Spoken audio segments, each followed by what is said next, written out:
Αμήν.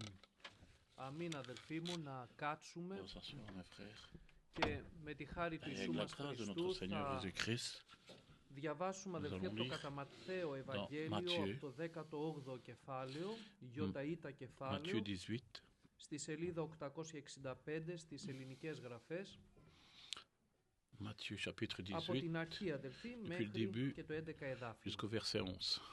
865 σελίδα, κατά Λουκά Ευαγγέλιο, Ah, Luc ou Matthieu? Ιωταΐτα 18 κεφάλαιο, από την αρχή Luc. μέχρι και το 11.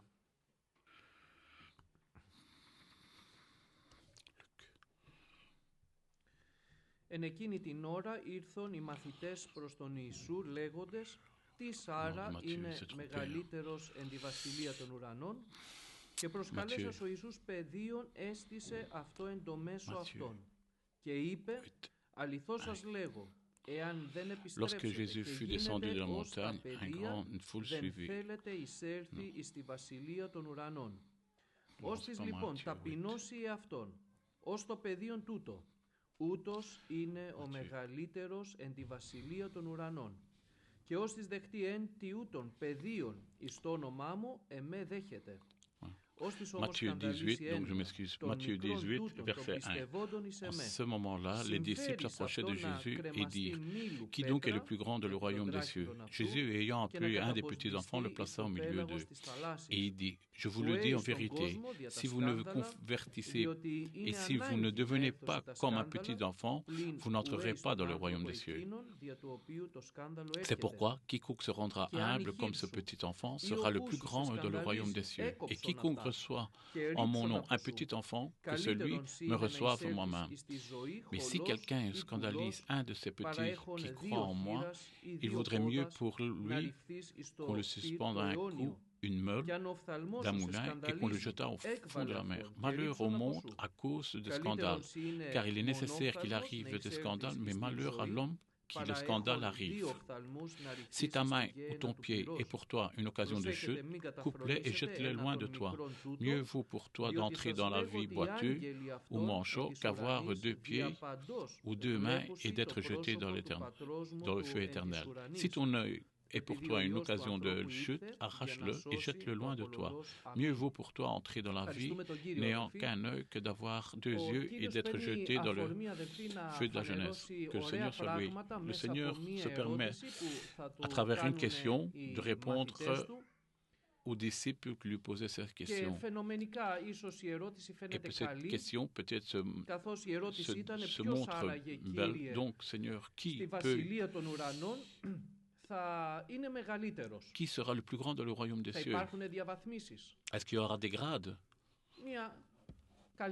C'est une bonne question. Et bien souvent, que c'est peut-être une question que nous avons aussi à nous poser.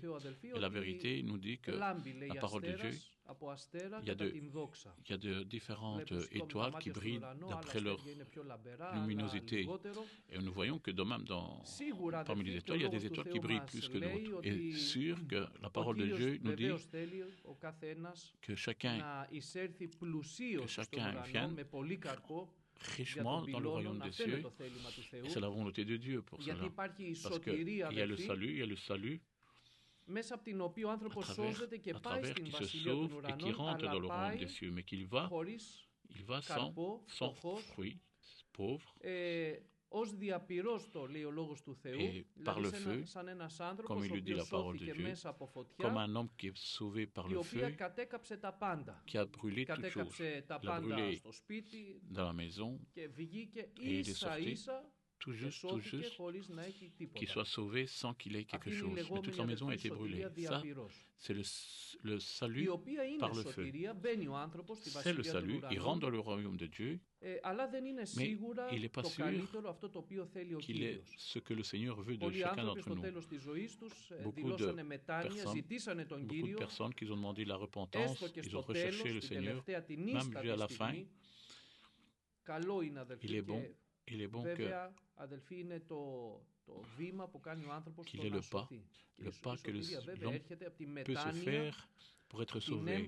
Et le salut vient par la repentance réelle, et la demande de la personne du Seigneur Jésus-Christ. Parce que l'homme, de seulement ne sait pas être sauvé. Et c'est rien que par le nom du Seigneur Jésus-Christ qu'il peut être sauvé. Rappelons-nous du voleur qui était crucifié à côté de notre Seigneur. Il y avait aussi une autre personne, deux ils étaient, un, à un certain moment, dans les peu d'heures qu'il lui restait à vivre, qu'il était crucifié aussi, et s'est retourné vers le Seigneur, repenti.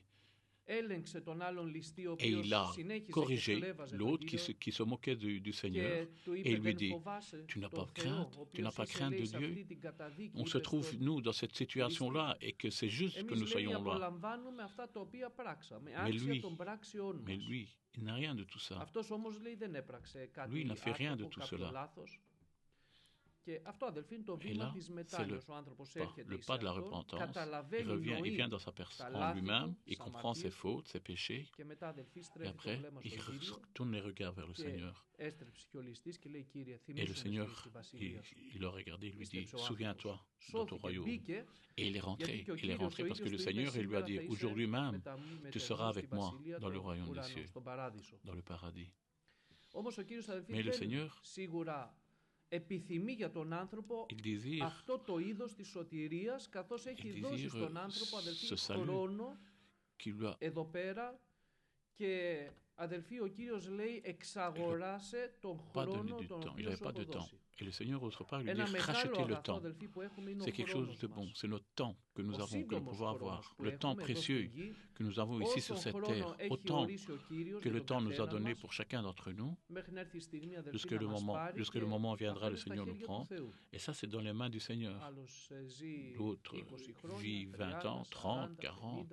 5 ans, à un moment, ça s'arrêtera, autant d'années que nous puissions vivre. Mais le peu de temps que nous avons, parce qu'il est peu, devant l'éternité, l'invitation vers le Seigneur, il nous dit, rachète-le, ne le laisse pas partir en vain, avec des choses qui t'apportent rien du tout dans ton âme, qui peuvent t'éloigner toutes ces choses de moi. C'est pour cela, l'homme de Dieu, il combat, ayant cette connaissance de ça, il commence, et il regarde pour voir qu'il ne soit pas rien qu'une connaissance, mais qu'il soit une connaissance qu'on vit, en connaissant toute cause de ça, et avec tremblement et crainte de pouvoir œuvrer notre salut. Et le temps qui passe, que nous puissions le donner à notre Seigneur, à chaque moment, chaque heure, qu'on puisse la passer avec notre Seigneur Jésus-Christ. L'homme donc, c'est sûr qu'il ne peut être comparé pour que celui qui a été sauvé avec une personne qui a travaillé, qui a servi le Seigneur avec toute la puissance de son âme. Que dire pour l'apôtre Paul, par exemple? Il était persécuteur de l'Église, il est arrivé à la repentance, une repentance avec des œuvres, et toute sa vie, et pour chacun de ceux qui sont nés de nouveau, car sa vie a changé, pas simplement, il a marché avec la foi en tant que frère, mais il a donné aussi toute sa vie. Il a donné toute sa vie, il n'a pas désiré ni à faire une famille, ou à se marier. Peut-être d'autres apôtres, ils avaient la parole de Dieu, ils étaient mariés, mais qu'il puisse donner, qu'il a donné toute sa vie à Jésus-Christ et qu'il puisse le servir, qu'il l'a servi jusqu'à la fin de sa vie. Il n'aura pas un salaire, oui, il aura un beau grand salaire. Et pour ceux qui n'ont pas renié le nom du Seigneur Jésus-Christ, ils ont donné même leur vie. Donc, mes frères, il y aura des différences dans le ciel. Parce que la parole de Dieu nous dit comme ça, le Seigneur n'est pas injuste pour négliger le travail que vous avez fait. Quel travail, Seigneur? Le travail que j'ai fait à mon travail, là, avec mon employé? Non, pas ce travail-là. Le travail dans le Seigneur, pour le Seigneur. Vous avez servi le Seigneur et servant le Seigneur encore. Quel bon travail. Il y a une récompense éternelle. Et nous remercions le Seigneur pour cela. Le Seigneur viendra payer le jour que tu iras et te donnera cette récompense. Comme la parole de Dieu, vu que tu as fait la moindre chose au de plus petit, Tu l'as fait à moi. Tu as été en prison, tu m'as visité, c'est moi que tu m'as visité. Tu étais malade, c'est moi que tu es venu. Tu as été visiter des malades, c'est moi. J'étais nu, tu m'as donné à m'habiller. Seigneur, quand nous t'avons vu, qui dit ce disciple, vu que vous l'avez fait un des plus petits, vous l'avez fait à moi. Qu'il est bien, qu'il est bon. Que le Seigneur voit si profond. C'est que le Seigneur, il nous invite à regarder de cette façon-là, de cette vision spirituelle, de pouvoir saisir comment le Seigneur voit, comment le Seigneur peut voir aussi, et de pouvoir lui demander de les voir de cette façon-là, et de les discerner, et de pouvoir les utiliser de la façon que le Seigneur nous donnera. Seigneur, donne-moi des voix, des visions. On voit des belles expériences. On voit les visions là. Et on les demande. Et bien souvent, beaucoup de frères voient des belles visions. Mais le Seigneur, il veut que nous ayons une vision, que nos yeux nous voient, et de pouvoir voir et comprendre et saisir la volonté de Dieu, de pouvoir voir éternellement ce que le Seigneur veut de nous. Et tout dépend de notre présent. Comment nous utilisons le temps présent et qu'est-ce que nous faisons de ce temps. Et tout dépendra de ça. Dépendra de notre avenir aussi par rapport à notre présent. Qui sera plus grand, qui dit? Maintenant, le cœur a un peu dévié, on pourrait dire.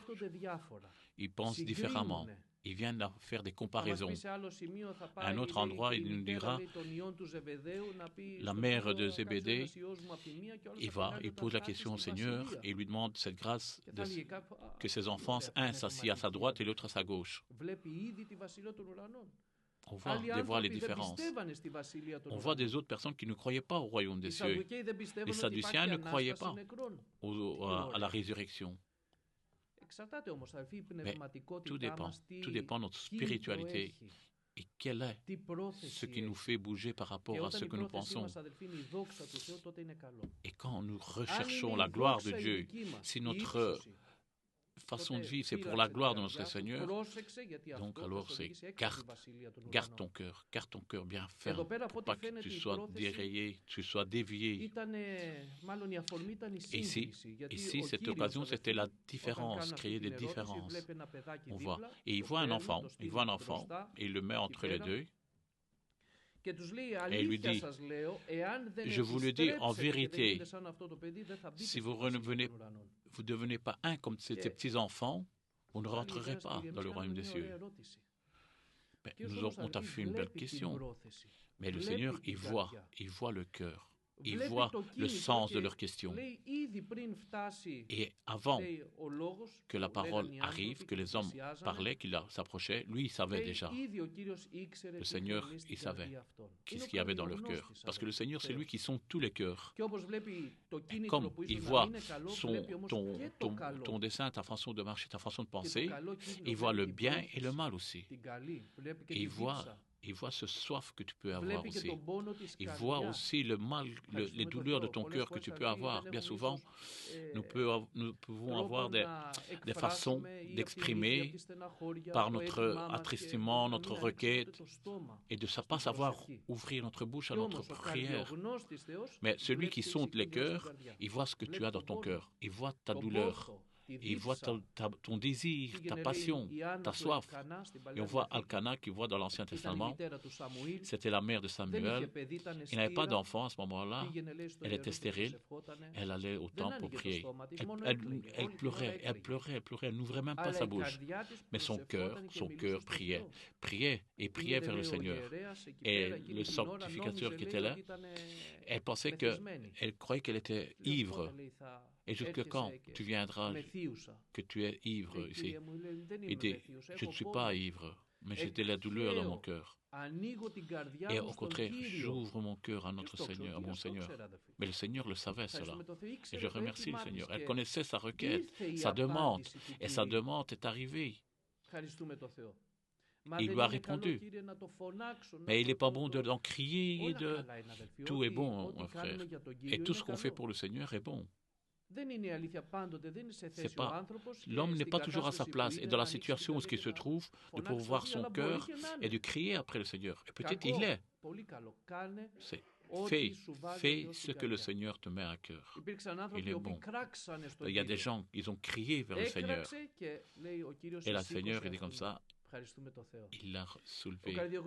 Donc, celui qui sont tous les cœurs, le cœur, il connaît le cœur des disciples et il lui dit, si en vérité vous ne devenez pas comme les petits-enfants, vous n'entrerez pas dans le royaume des cieux. Pas que vous allez rentrer et là, et tu verras ce qui est le plus grand, parce que le royaume des cieux, il n'est pas dans notre poche. Nous combattons et nous allons combattre jusqu'à la fin pour y entrer. De pouvoir garder notre salut que le Seigneur nous a donné. Parce que le Seigneur donne le salut quand l'homme se répand et demande en Jésus-Christ et y croit. Et bien sûr, celui qui croira et sera baptisé sera sauvé, dit la parole de Dieu. Et après cela, l'homme, il doit combattre, travailler à son salut, qu'il soit dans la sanctification, dans la volonté de Dieu, et s'il fait encore des erreurs et qu'il tombe sans le vouloir, qu'il revienne assez rapidement. Et là, toute notre vie, c'est ainsi, de pouvoir de sanctification à la sanctification et de pouvoir s'approcher du Seigneur plus avantage, de pouvoir connaître la volonté du Seigneur davantage pour pouvoir le ressembler. Donc ici, au verset 4, il nous dira, c'est pourquoi quiconque se rendra humble, comme ce petit enfant, sera le plus grand du royaume des cieux. Donc, mes frères, nous voyons ici, le Seigneur nous révèle que la volonté et le désir de l'humilité, c'est pareil pour le salut, mais apporte aussi comment l'homme rentrera glorieux dans le royaume des cieux. L'humilité n'est pas une faiblesse. Vous voyez ici dans ce monde, les hommes considèrent que l'homme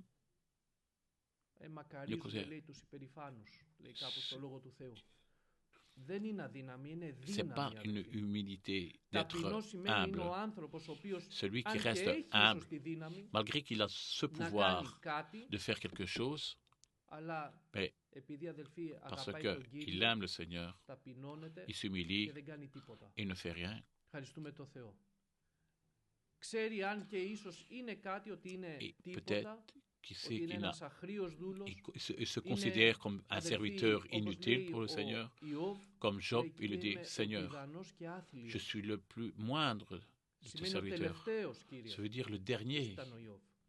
Job, c'était un homme qui était fort riche. Job qui aimait vraiment Dieu. Il combattait à cela. Il travaillait à cela pour notre Seigneur. Et le Seigneur, il le met et il le compare au Seigneur, que c'était le seul qui a été sauvé par sa justice. Et malgré cela, lui-même, il le dit, je suis le moindre de tout cela. Qu'il est bon d'avoir cette humilité, que le Seigneur se permet de pouvoir travailler à ce cœur-là. Mais il dit comme ça, moi je habite dans les lieux célestes, mais j'habite aussi dans le cœur humble.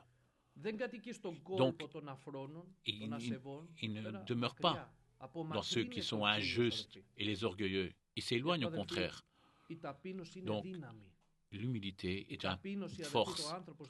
Celui qui demande qu'il soit humble, un esprit humble, il y a quelque chose, un caractéristique qui est bon, que le Seigneur le veut et le désire, et que l'homme ne peut le faire quand il a cette connaissance qu'il a vie et qu'il reconnaît qu'il est pécheur, et quand il sait qu'il n'était digne de rien du tout, encore même si je faisais toute la volonté du Seigneur, je suis un serviteur inutile, et qui considère sa personne zéro à côté de la gloire du Seigneur.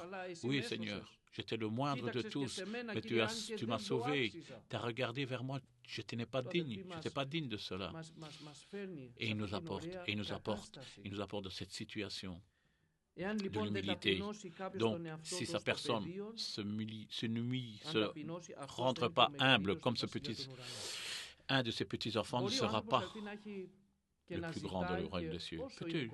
Peut-être l'homme, il essaye, il marche dans ce monde-là de garder cette humilité. Quand l'homme spirituel, au contraire, mais quand l'homme s'éloigne de ça, et là reviennent toutes ces choses. Là, il redevient comme il était auparavant et commence à éloigner cette humilité et l'orgueil commence à revenir. Et c'est ça que la parole dit comme ça. Ne négligeons pas ce que le Seigneur a fait dans notre vie, ce qu'il a fait pour nous, de pouvoir comprendre quelle est notre place. Bien sûr, il y a cette humilité que le Seigneur peut humilier aussi, mais nous ne voulons pas cette humiliation-là. Il n'est pas bon que le Seigneur d'humilier quelqu'un. Il a déjà humilié. Il a humilié. C'est dur. Il a humilié un pharaon qui était dur de cœur, qui était dur et de plus en plus dur pour le peuple de Dieu. Et le Seigneur l'a humilié. Il a tout perdu. Et encore, le plan de Dieu est arrivé, et glorieusement. Qu'il ne vienne pas le moment que le Seigneur nous humilie. Il vaut mieux pas y arriver à là. Et la parole de Dieu nous dit, et il continue, et quiconque reçoit à mon nom un petit enfant comme celui-ci me reçoit moi-même. Donc, il n'est pas simplement pour les enfants. La parole de Dieu, il doit être notre exemple. Pas devenir comme des enfants par l'état d'esprit et encore l'âge de connaissance. Non. Et qui n'ont pas encore grandi, qui ne savent pas comprendre. Et que tout doucement vient la croissance de toutes choses. Et que du lait, ils mangent une nourriture solide. Non, pas de cette façon, non. Mais selon le cœur d'un enfant. Prenez un enfant ici et regardez s'il y a quelque chose dans son cœur. Ils sont toujours joyeux, ils courent et ils jouent. Et nous remercions le Seigneur qui nous donne des enfants comme ça. Tout est parfait à leurs yeux. Ils glorifient le Seigneur, ils jouent, ils n'ont pas de problème. Ils n'ont pas, même si le papa ou la maman les disputent, ils ne tiennent pas compte de cela parce que leur cœur est pur. C'est ça que le Seigneur il veut que nous soyons et que nous imitons, avoir un cœur comme cela. Nous devons le ressembler. Mais l'homme, par la connaissance qu'ils n'ont pas un enfant. Parce que là vient la situation spirituelle. Et l'apôtre Paul, dans les Corinthiens, malgré que c'était une église qui était pleine de dons, plein de force et caractéristiques.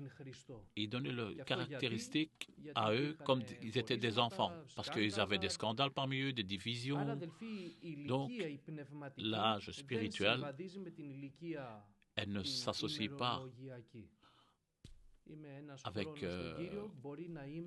l'âge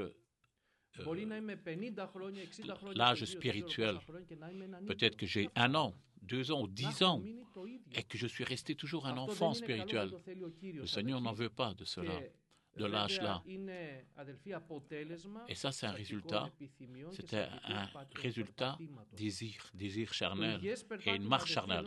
Le chrétien et la marche d'un chrétien, c'est d'avancer avec le Seigneur. Et chaque jour qui passe, qu'il devient et qu'il puisse comprendre, saisir la volonté du Seigneur. Et que de ne pas chercher de dire c'est comme ça, c'est pas autrement, est-ce que c'est autrement, c'est pas comme cela. Il commence, mais c'est d'avancer et d'avancer avec le Seigneur Jésus-Christ. Et chaque année qui passe, chaque moment, qui devienne encore plus saint et qui devient plus mature pour la parole du Seigneur. Et ça, c'est quand l'homme il demeure dans la volonté du Seigneur, dans une vie chrétienne, qui voit une marche avec le Seigneur, de ce que le Seigneur nous a laissé, de quelle façon que je vais grandir, dans ce que tu vas demeurer, l'apôtre Paul, dans ce que tu as été convaincu, demeure, marche comme un soldat de Jésus-Christ. Nous n'avons pas beaucoup de philosophie ou encore de résolutions philosophiques. Nous avons la parole de Dieu. Ce que le Seigneur nous a dit de faire, de demeurer dans la communion fraternelle, dans les prières, dans l'enseignement des apôtres, dans l'Église de Jésus-Christ, dans notre prière personnelle. C'est ça notre vie. Ce n'est pas une partie, ce n'est pas quelque chose qui vient compléter notre vie. La vie chrétienne, l'Église est notre vie. Nos frères, c'est notre famille. Quand l'homme il demeure à cela et faisant attention à sa démarche, à sa marche, et de marcher avec crainte et tremblement, et que même s'il tombe, il se relève et il marche avec le Seigneur, lui grandira spirituellement, pas simplement, pas qu'il regardera, il s'inquiétera pour son salut, comme on l'a lu vendredi, mais le Seigneur mettra un poids spirituel, autant qu'il puisse le supporter, mais pour pouvoir travailler, pas pour son salut, mais pour pouvoir travailler pour le Seigneur. Le Seigneur connaît toutes choses. Le Seigneur, il sait qu'il peut agir. Il peut lui donner un fardeau. Il peut donner ce fardeau. Et nous remercions le Seigneur. C'est ça ce que veut le Seigneur, chacun d'entre nous. Donc, celui qui accepte et qui considère un de ses petits-enfants, il me reçoit moi-même. Ce n'est pas simplement un enfant.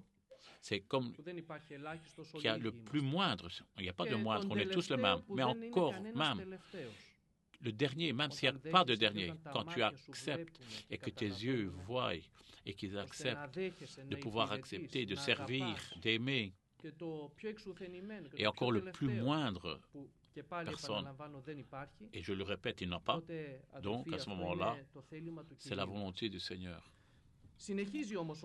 La parole de Dieu continue et il dit, et prenons cette situation de prendre qui est le plus grand ou le plus petit, et il dit, mais si quelqu'un scandalise un de ces petits qui croit en moi, donc est-ce que dans notre vie, on peut considérer, de provoquer un scandale? Que veut dire un scandale? C'est une occasion de pouvoir créer un problème, une tristesse chez un ou l'autre. Est-ce que ça arrive? Oui, tout peut arriver. Ici, plus bas, ici, au verset 7, parce qu'il est nécessaire qu'il y arrive les scandales. Et le Seigneur dit, ça va arriver. Le problème viendra. Cette occasion viendra. Mais Seigneur, pourquoi c'est venu? Le Seigneur, il dit comme ça, bienheureux si ça ne viendrait pas. Nous ne voulons pas que ça arrive. Mais ça viendra dans ta vie. Que là, tu dois te montrer stable, éprouvé. C'est pour ça qu'il y a des sectes parmi vous, pour que ceux qui ont été éprouvés se voient, que ta foi se voie, et combien stable, quel stable que tu es, comment tu pourras utiliser cette situation, comment tu vas...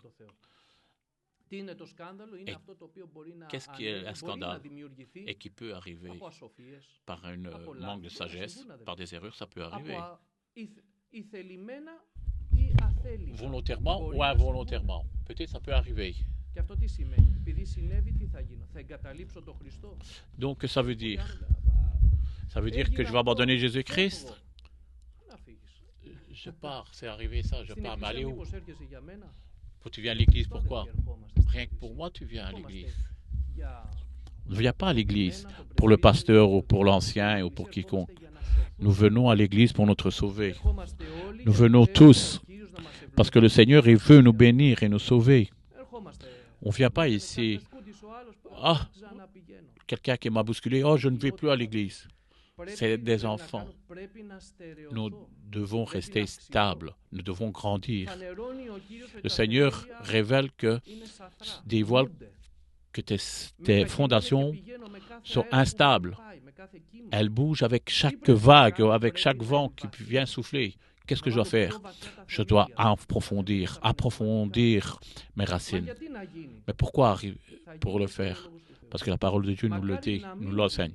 Bienheureux qui n'arrive pas, que ce ne soit pas une occasion de scandale, parce que la parole de Dieu nous dit ce qui nous l'apporte, ce qui est scandalisé pour un de mes petits-enfants, et on parle pour des choses sérieux.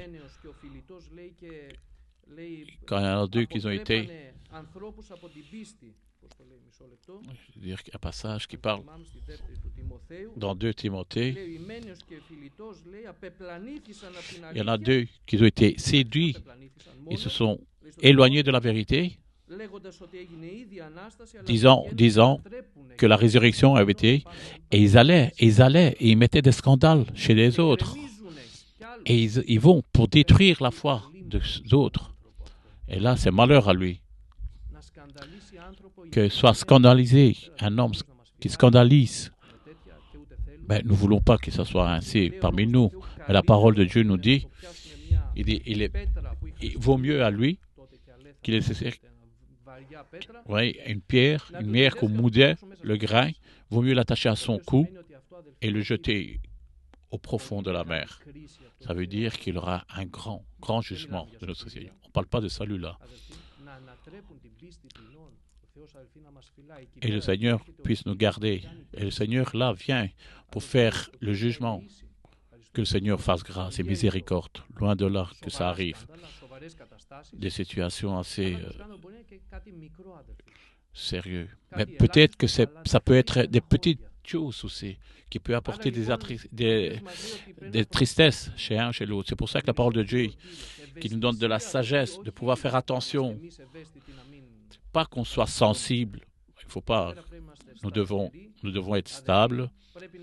Nous devons être des hommes de voir Jésus-Christ dans toutes ces situations. Nous verrons notre Seigneur Jésus-Christ et il n'y a rien qui pourra nous toucher. Mais il faut regarder aussi à notre personne, qu'on ne soit pas une occasion pour qu'un autre soit scandalisé à cause de nous.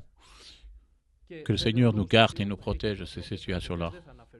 On ne va pas parler de ces choses. C'est pour ça que la parole de Dieu est comme ça. Garde ta langue, tu gardes tout ton corps entier. Parce que là où il y a beaucoup de paroles aussi, le péché ne manque pas. Et bien souvent, là, même sans que nous le voulions, on peut apporter de l'attristement à un autre.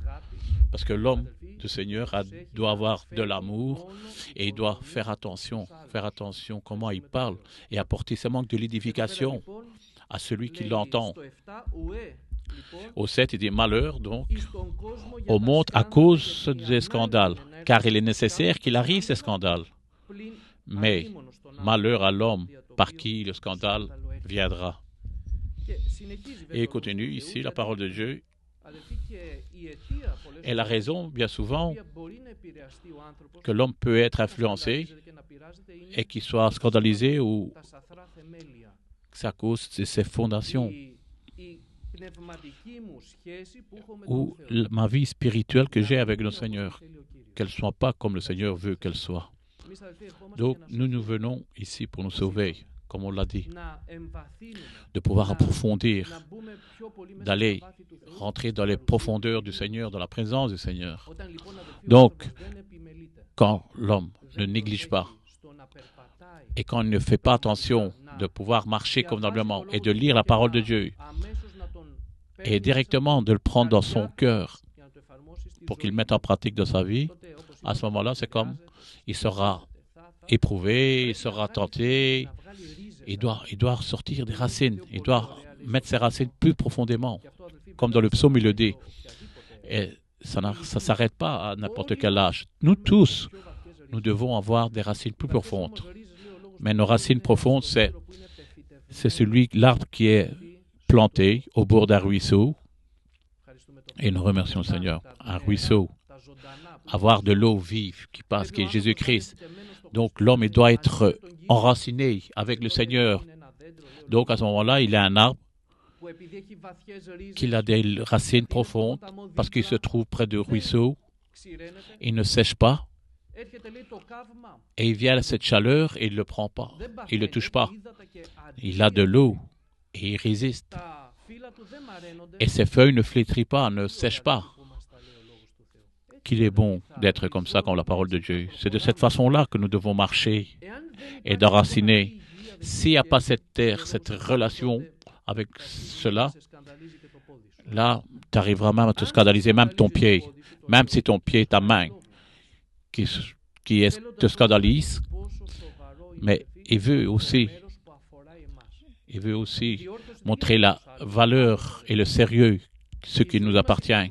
Notre vie spirituelle ne dépend pas de ce que l'autre se mette en question, mais se mettre en question de notre personne.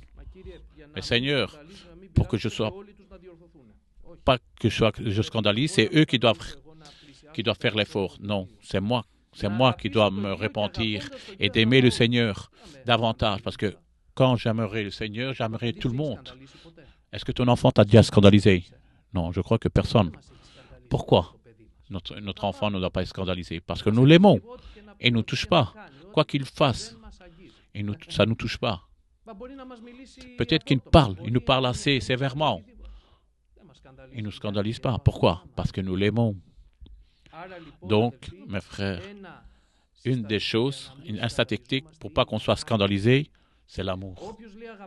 Celui qui aime son frère dans l'épître de Jean, aime son frère, à lui n'a pas de scandale. Donc, peut-être ton pied se scandalisera sur une occasion de chute. Vaut mieux rentrer boiteux dans le royaume des cieux que de rentrer avec tes deux pieds dans le feu éternel. Donc, le scandale, quand il vient en nous, peut-être c'est une raison de pouvoir perdre son salut. Donc, ceux qui te gênent, coupe-le. Tu dis la parole de Dieu. Il ne dit pas de couper ton pied ou ta main, ou de retirer tes yeux, mais il veut montrer comment c'est sérieux. Comme c'est sérieux. Peut-être quelque chose qui monte à ton cœur. Va et condamne-le dans le nom de Jésus-Christ. J'ai pensé, qu'est-ce que j'ai dit? Quelle pensée? Oh Seigneur, pardonne-moi. Et miséricorde. Bénis le frère, la sœur, richement, encore plus que moi. Donne-lui de la sagesse, de la grâce. Et donc, à ce moment-là, ça c'est la résolution. Et encore, l'ennemi dans notre âme, il grince des dents. Il ne sait pas apporter ces scandales. Parce que lui, il est dans la joie quand tu es scandalisé et que tu te scandalises par rapport aux autres. Lui, l'ennemi est dans la joie pour ça. Ne lui donnons pas ce plaisir. Donc ici, si ton œil te scandalise, retire-le, qui dit comme ça. Et je dis encore, cette solution, elle est à nous. Quand nous allons vers le Seigneur, bien sûr. Donc au verset 10, il dit, « Gardez-vous de mépriser un seul de ces petits. » Donc, ne te retire pas tes yeux, qui est ta solution, elle est sur toi, et que tu le retournes vers un autre, un de ces petits-enfants, un des moindres, à ton frère. Pourquoi? Parce que la parole de Dieu, je vous le dis, leur ange, et la parole de Dieu nous le dit, il nous le dit dans plusieurs parties de la parole, il y a des anges. Ton frère, il est à côté de toi, il a un ange qui le garde. Ta sœur, tes frères, nous tous. Et à celui qui craint le Seigneur, tous ceux, il y a des anges qui protègent. Il y a des anges qui se trouvent ici, qui nous protègent, qui nous voient, qui sont là, présents. Et dit, les anges qui sont dans les cieux voient continuellement la face de mon Père qui est dans les cieux. Donc, ils rendent compte à notre Dieu. Ils voient, ils observent les regards du Seigneur et nous remercions le Seigneur. Et David, nous connaissons cette histoire. Saoul le persécutait et c'était injuste ce qu'il faisait. Il voulait le tuer tellement de fois. Et quand le Seigneur il lui a donné l'opportunité, pas de le tuer, et comment il allait prendre quand il l'a trouvé, David, il l'a trouvé 2 fois qu'il était en train de dormir, et David n'a pas bougé, même pas un poil de ses cheveux. Il dit, loin de là, loin du Seigneur. Et il lui a coupé simplement un peu de sa tunique, et il s'est même attristé qu'il avait fait cela. Il n'a pas été scandalisé. Il n'a pas été. Il a dit, voilà, bien fait pour toi, Saoul. Tu m'as traumatisé, tu m'as fait du mal. Moi, j'essayais de faire du bien, et il était là. La parole de Dieu, il lui jouait de la harpe pour qu'il se soulage, qu'il l'apaise. Quand l'ennemi venait pour le perturber, Et le Seigneur était éloigné de lui. Et là, l'ennemi était venu en lui, les mauvais esprits étaient venus vers lui.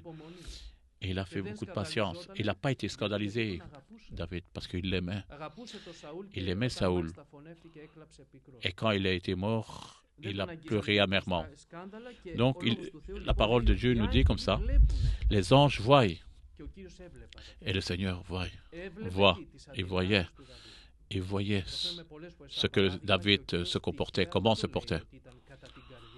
Et il ne dit pas par hasard qu'il dit comme ça qu'il était selon son cœur, que Dieu a trouvé une personne selon son cœur. Et il disait, mais tue-le. Quelqu'un d'autre lui disait, mais tue-le, tu avais l'occasion de le tuer. Ces soldats lui disaient, Et là encore, et son fils, et David pleurait pour ça. Et il lui dit, mais tu pleures? Il scandalisait tout le peuple de Dieu, qui connaissait toutes ces difficultés. Mais David ne tenait pas compte de ça, lui. Il pleurait. On voit, parce qu'il avait cet esprit, il avait cette pensée de ce Nouveau Testament. Donc, les anges y voient parce que le Fils de l'homme est venu sauver ce petit perdu, celui qui était perdu. Et l'homme, il est pour le salut. Le Seigneur, il est venu pour nous sauver, pour nous amener vers le ciel, au ciel. Et bien sûr, et il le dit bien sûr plus bas, qui dit pour cette parabole, et il va courir même pour cette brebis perdue et qui cherchera à la sauver. Le Seigneur travaille pour nous amener là et qu'il nous fasse rentrer richement. Mais il va y avoir des problèmes qui viendront. Bien heureux si ça ne vient pas, mais ils viendront. Ça veut dire quoi ça? Il te donne notre opportunité, cette occasion de pouvoir apporter du fruit. Si tu demeures, tu demeures. Parce qu'avec David, qu'est-ce qui s'est passé? Le Seigneur il a fait l'œuvre qu'il devait faire avec David, mais il l'a béni encore davantage. Le plan n'a pas été changé, qu'il avait dit aussi à Saoul. Au contraire, il est devenu une occasion pour élever David encore plus et de le bénir encore plus davantage. Autant que David s'humiliait, le Seigneur l'élevait. C'est une occasion que le Seigneur, il nous aime, il veut nous sauver, il veut nous mettre richement dans le royaume des cieux. Amen.